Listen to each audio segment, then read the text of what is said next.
Hello friends, welcome. आज हम start करते हैं नाबार्ड का इंग्लिश का सेकंड पेपर। ओके, फर्स्ट जो पेपर था वो भी बेसिक था, ये भी थोड़ा बेसिक ही पेपर है। ओके, इसके बाद मैं एनआईसीएल और आरआरबी एएलपी के क्वेश्चंस डालने वाला हूँ इंग्लिश के, तो वो भी आप जरूर देखें ताकि आपकी प्रैक्टिस हो जाए। ओके, मंडे से वो पेपर मैं अपलोड करना स्टार्ट करूंगा regularly. English plus reasoning plus maths, तीनों के पेपर आप देख लीजिए, मतलब आपका पेपर और भी इजी है। उसमें थोड़े लेवल चेंज है क्योंकि उनके एजुकेशनल क्राइटेरिया और उनका जो सिलेबस है उनके वाइज उनके क्वेश्चंस थोड़े चेंज होंगे। ओके, तो वो प्रैक्टिस के लिए भी आपका काम में आएंगे, तो वो भी आप जरूर देखें। कौन से? एनआईसीएल और आरआरबी एएलपी के। नाबार्ड के तो मैं कंटिन्यू पोस्ट कर ही रहा हूँ। Important question plus expected questions भी मैं जल्दी ही यहाँ पे पोस्ट कर दूंगा ताकि आपकी प्रैक्टिस और अच्छे से हो जाए। और किसी को अगर पीडीएफ वगैरह चाहिए तो आप मुझे इंस्टाग्राम पे डायरेक्टली मैसेज कर दीजिए, मैं आपको वहां पे भेज दूंगा। ओके, तो चलो स्टार्ट करते हैं अपन। फर्स्ट क्वेश्चन यहाँ पे, अब देखो यहाँ पे बोला है रिप्लेस द अंडरलाइन फ्रेज। तो यहाँ पे फ्रेज है अपने पास, the committee is holding a meeting to discuss the issue. अब यहाँ पे होल्डिंग अ इशू के लिए यहाँ पे करेक्ट रिप्लेस वर्ड करना है अपने को। तो यहाँ पे होल्डिंग अ मीटिंग। तो होल्डिंग अ मीटिंग मतलब क्या होता है कि इनडायरेक्टली एक मीटिंग अरेंज करना है, बराबर है। तो यहाँ पे फर्स्ट जो आंसर है कंडक्टिंग अ गैदरिंग। ओके, क्या आंसर है यहाँ पे? Conducting a gathering. ये जो है ये इसका क्या है? करेक्ट आंसर है। क्यों? क्योंकि holding a meeting can be effectively replace with the conducting gathering while maintaining the original meaning. मतलब उसका जो ओरिजिनल मीनिंग होता है होल्डिंग अ मीटिंग का, वही सेम कंडक्टिंग अ गैदरिंग, वो सेम मीनिंग होता है इसीलिए। ओके, सेकंड है which phrase best fit in the sentence. अब यहां पे देखो, the result were not up to par with the industry standard. तो not up to par means indirectly क्या है? Below expectations. मतलब जो नॉट अप टू पार ये इंडिकेट क्या करता है यहाँ पे? Lesser than expected, thus below expectation is fit best. Okay, next third, fill in the blanks करना है यहाँ पे। अब सेंटेंस है यहाँ पे, she is well known for her expertise dash marketing strategy. तो अब यहाँ पे है कि एक्सपर्टाइज इन आएगा। यहाँ पे क्या आएगा? Expertise in marketing strategy. क्यों? क्योंकि it is a correct prepositional phrase. Okay, तो क्या सेंटेंस बनेगा? She is well known for expertise in marketing strategy. Okay, next fourth है, कंप्लीट सेंटेंस करना है यहाँ पे फिर से। तो despite the challenges they manage to finish dash the project ahead schedule. तो यहाँ पे है finish on the project. Finish on क्यों बोलते हैं यहाँ पे? कि यहाँ पे कॉमन एक्सप्रेशन इंडिकेट किया है। यहाँ पे जब भी अपन कॉमन एक्सप्रेशन डिफाइन करते हैं तो वहां पे क्या लगता है? ऑन लगता है। तो यहाँ पे क्या सेंटेंस होगा? Despite the challenges they manage to finish on the project ahead of the schedule. Okay, next fifth, अब यहाँ पे identify the odd sentence out. तो ऑड सेंटेंस अभी यहाँ पे निकालना है। तो फर्स्ट सेंटेंस यहाँ पे है, the flower bloom in the spring. Okay, the sun rise in the morning, the cat cash laser pointer, the car was park on the street. तो यहाँ पे ये जो car was park, the car was park on the street जो है ये क्या है?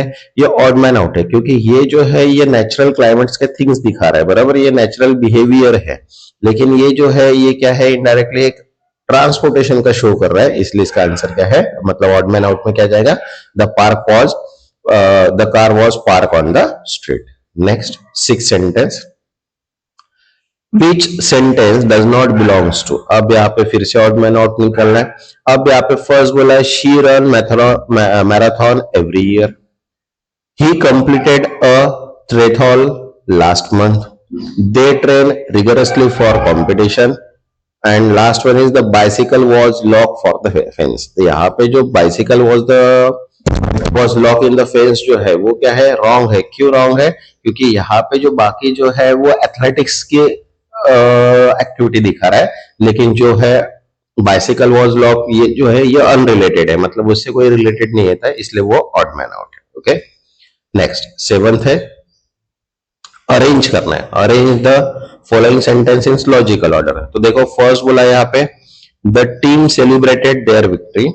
सेकंड है, they train for month leading up to the event. And next है third, the champion match was intense. And last one is the player gave their all in the final moment.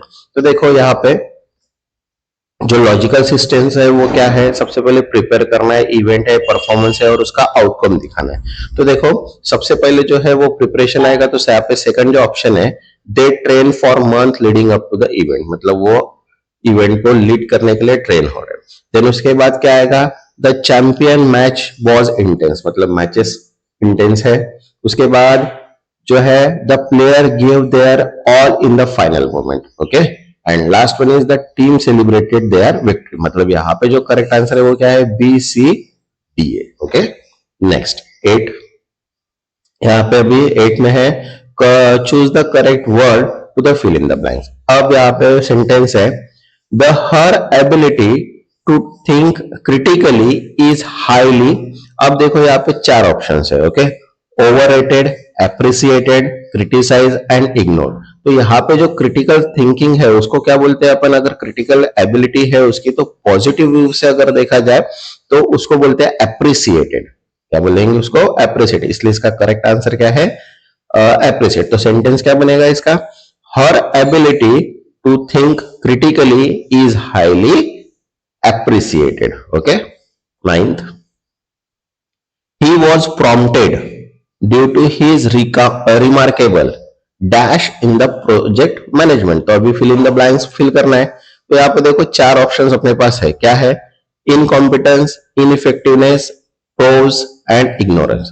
तो यहाँ पे जो pros है वो यहाँ पे fill in the blanks में आएगा, क्यों, क्योंकि फिल इन द ब्लैंक्स जो है वो स्किल एंड एक्सपर्टाइज, मतलब प्रोज जो मीनिंग है वो स्किल एंड एक्सपर्टाइज को फिट होता है, इसलिए यहाँ पे इसका जो आंसर है वो क्या रहेगा, प्रूफ। प्रोज मतलब क्या होता है कि यहाँ पे स्किल्स और एप्रिसिएट को डिफाइन करता है, इसलिए उसका आंसर क्या आएगा, प्रूफ। तो देखो यहाँ पे क्या है, सेंटेंस क्या बनेगा, he was promoted due to his remarkable proof in the project, okay। Next 10th, what can be inferred in the from the sentence। तो अब यहाँ पे सेंटेंस में बोला है, although the report was late it was well research. तो यहाँ पे देखो अभी क्या डिफाइन कर रही है, एक रिसर्च क्वालिटी डिफाइन कर रहा है, सिंपल सी बात है, although report was let it was well research, ठीक है। तो जो रिपोर्ट क्वालिटी है वो क्या है, वेल रिसर्च हुए लेकिन थोड़ा लेट हुआ है, तो इनडायरेक्टली जो बी है, ओके, सॉरी बी जो ऑप्शन है वो क्या है, the research quality compensate for the lateness. तो यहाँ पे देखो the implication is thoroughness is value even the deadline are miss, okay. Next 11th है, 11th में बोला है complete the sentence, had I known about the traffic I would have dash earlier. तो यहाँ पे देखो अब 4 ऑप्शन है अपने पास, कौन से, left, live, living and to live. तो पास्ट परफेक्ट कंडीशनल अगर देखा जाए तो यहाँ पे रिक्वायर जो है वो लेफ्ट है, क्योंकि अर्लियर बोला है, ठीक है। तो यहाँ पे देखो क्या सेंटेंस क्रिएट होगा, had I known about the traffic I would have left earlier, okay. इसलिए करेक्ट आंसर क्या आएगा इसका, left, okay. 12th, choose the correct connector. अब यहाँ पे सेंटेंस है कि शी वॉज टायर्ड, क्या है, she was tired dash she finish the report. तो यहाँ पे क्या बोला है कि she was tired she finish the report. तो यहाँ पे 4 ऑप्शन है अपने पास, although, because and at, okay. तो एट जो है वो क्या है, एक कॉन्ट्रैक्ट बिटवीन दिखाता है, ओके। तो क्या हो रहा है यहाँ पे, she was tired at she finish the report, मतलब वो टायर्ड थी फिर भी उसने क्या किया, रिपोर्ट को फिनिश किया, इसलिए इसका करेक्ट जो आंसर है वो क्या आएगा, 8, okay. Next 13, fill in the blanks with the appropriate connector. अब यहाँ पे सेंटेंस है, he did not study dash he fail the exam. तो यहाँ पे बोला है कि वो स्टडी नहीं किया है इसलिए वो फेल हो गया, ओके। तो यहाँ पे देखो 4 ऑप्शन है अपने पास, scenes, for, therefore, but.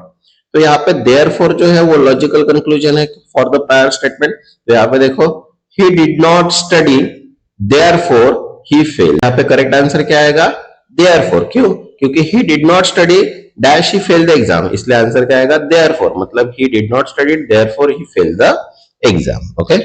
Next 14, 14 बोला है कि what would be the best conclusion for this paragraph. अब यहाँ पे पैराग्राफ दिया तो बोला है climate change is pressing issue. Its effects are visible in rising temperature and extreme weather event. तो यहाँ पे देखो चार ऑप्शंस अपने को दिए हुए क्या है? Climate change in the hawks, immediate action is required to mitigate effect, people are unaware to climate change, and fourth है only scientists care about the change. तो यहाँ पे जो है कि क्या है, क्लाइमेट चेंज हुआ, बराबर है, उसका effect visible and rising temperature and extreme weather effect. तो यहाँ पे जो है सेकंड वाला जो ऑप्शन है, immediate action is required to mitigate its effect, बराबर है. ये जो है ये लॉजिकल कंक्लूजन डिफाइन होता है, क्योंकि यहाँ पे अगर क्लाइमेट चेंज हो रहा है, बराबर है, तो टेम्परेचर जो है वो एक्सट्रीम क्या हो रहा है, राइज हो रहा है, वेदर कंडीशन जो है वो चेंज हो रही है as per event. Okay, next 15, choose the best concluding sentence. तो यहाँ पे अभी कंक्लूजन निकालना है. तो देखो सेंटेंस क्या है, investing in renewable energy can lead to a sustainable future. तो इनडायरेक्टली यहाँ पे देखो थर्ड जो ऑप्शन है, the shift toward green energy is inevitable. तो ये जो करेक्ट स्टेटमेंट है ये रिफ्लेक्ट क्या करता है, investing in renewable energy. Okay, next 16, what does the phrasal verb bring up mean. तो यहाँ पे फ्रेज अभी निकालना है अपने को. तो यहाँ पे ब्रिंग अप मतलब क्या होता है, राइज. तो यहाँ पे जो फर्स्ट ऑप्शन है, to raise a topic. Bring up is commonly used for referring introducing a subject for a discussion. तो यहाँ पे टू रेज अ टॉपिक. 17 है, choose the correct meaning take off. अब टेक ऑफ मतलब क्या होता है, to remove something, to ascend fight, to succeed quickly. Means यहाँ पे जो है वो ऑल ऑफ द अबो आएंगे. मतलब टेक ऑफ का मीनिंग तीनों भी होता है, to remove something, to ascend in flight, to succeed quickly. Okay, इसलिए ऑल ऑफ द अबो इसका क्या आएगा, आंसर आएगा. नेक्स्ट, अब यहाँ पे आइडेंटिफाई बोला है 18 नंबर पे कि आइडेंटिफाई द मिसस्पेल्ड वर्ड. अब यहाँ पे मिसस्पेलिंग निकालना है. तो यहाँ पे देखो फर्स्ट है डेफिनेटली, सेकंड है कमिटेड, थर्ड है नेसेसरी एंड ऑडियंस. तो कमिटेड, तो यहाँ पे देखो स्पेलिंग जो है वो क्या आना चाहिए, डबल टी आना चाहिए कमिटेड में. Okay, double M and double T आता है, इसलिए करेक्ट जो आंसर है वो यहाँ पे मिसस्पेल्ड जो हुआ है वो क्या है, कमिटेड. देखो यहाँ पे मैंने लिख के भी दिया है. ओके, तो कमिटेड का जो करेक्ट स्पेलिंग है COMMITEED, उसको बोलते हैं अपन कमिटेड. नेक्स्ट 19, अब यहाँ पे विच वर्ड इज इनकरेक्ट बोला है. तो यहाँ पे देखो कंसाइटिनियस बोला है, एक्सिलरेट बोला है, ऑकरेंस बोला है, प्रिविलेज बोला है. तो करेक्ट जो स्पेलिंग है वो क्या है, accelerate. Is a misspelled as a accelerate. देखो यहाँ पे मिसस्पेल्ड क्या है इसकी, एक्सिलरेट. यहाँ पे जो है वो एक्सिलरेट लिया है, तो यहाँ पे LA दिया है और स्पेलिंग है LI, इसलिए उसका रॉन्ग आंसर जो है वो है सेकंड. नेक्स्ट, अब बोला है find the error in sentence. अब 20 नंबर में सेंटेंस एरर निकालना है अपने को. तो यहाँ पे देखो क्या लिखा है, neither of the answer are correct. अब यहाँ पे जो आर है वो यहाँ पे आइदर नहीं आएगा, क्योंकि सिंगुलर है और सिंगुलर जब होता है तब इज लगता है. तो यहाँ पे जो है आर वो इनकरेक्ट है. तो देखो सेंटेंस क्या है इसका exact, neither of the answer is correct. Okay, next 21, which sentence is correct. तो यहाँ पे चार सेंटेंस अभी अपने को दिए हुए हैं. She don't like chocolate. Second है she don't know the answer. Third है they is playing a football. And fourth है I am going to the store. तो नेक्स्ट है 22, अब यहाँ पे भी बोलना है कि आइडेंटिफाई द करेक्ट सेंटेंस. तो यहाँ पे करेक्ट सेंटेंस है वो निकालना है अपने को. तो यहाँ पे देखो चार सेंटेंस है अपने पास. फर्स्ट जो है वो है there is a many reason for the decision. Second बोला है she has less friends than her brother. Third है the information was clear and concise. And fourth बोला है he don't have any idea. तो यहाँ पे जो थर्ड सेंटेंस है, okay, the information was clear and concise is a correct sentence. Okay, क्योंकि ये जो है ये ग्रामेटिकली करेक्ट है. अब यहाँ पे देयर इज लिखा है, देयर आर चाहिए. Okay, she has less friend, ये भी करेक्ट रॉन्ग है. तो ही डोंट हैव तो ये भी रॉन्ग है। ओके, तो इनडायरेक्टली यहाँ पे जो करेक्ट सेंटेंस है वो क्या है, the information was clear and concise. Okay, next 23। अब यहाँ पे बोला है rearrange the following word into the meaningful sentence. तो यहाँ पे बोला है to store going I am, तो यहाँ पे इसको रीअरेंज करना है, तो रीअरेंज करेंगे तो कैसे होगा, I am going to the store. Okay, तो ये लॉजिकल अरेंजमेंट ये वर्ड की ये आएगी, I am going to the store. Okay, next 24। From a correct sentence from this word, तो अभी यहाँ पे करेक्ट सेंटेंस निकालना है अपने को। ओके, तो यहाँ पे करेक्ट सेंटेंस क्या आएगा इसका, देखो क्या बोला है, deliciously she cook dinner last night, तो यहाँ पे इसका करेक्ट सेंटेंस रीअरेंजमेंट क्या बनेगा, she cook dinner deliciously last night, तो ये उसका क्या होगा, प्रॉपर अरेंजमेंट। ओके, नेक्स्ट है 25। इंप्रूव द सेंटेंस, अब इंप्रूव करना है, ही रन्स फास्ट, तो यहाँ पे क्या आएगा, he run faster than everyone, he is a fast runner, he runs quickly and he is a fast, तो जो बी है he is a fast runner, बराबर है, तो ये ओरिजिनल सेंटेंस को डिस्क्रिप्टिव नाउन में डिफाइन करता है, तो इसका आंसर क्या आएगा, he is a fast runner। Okay, next 26।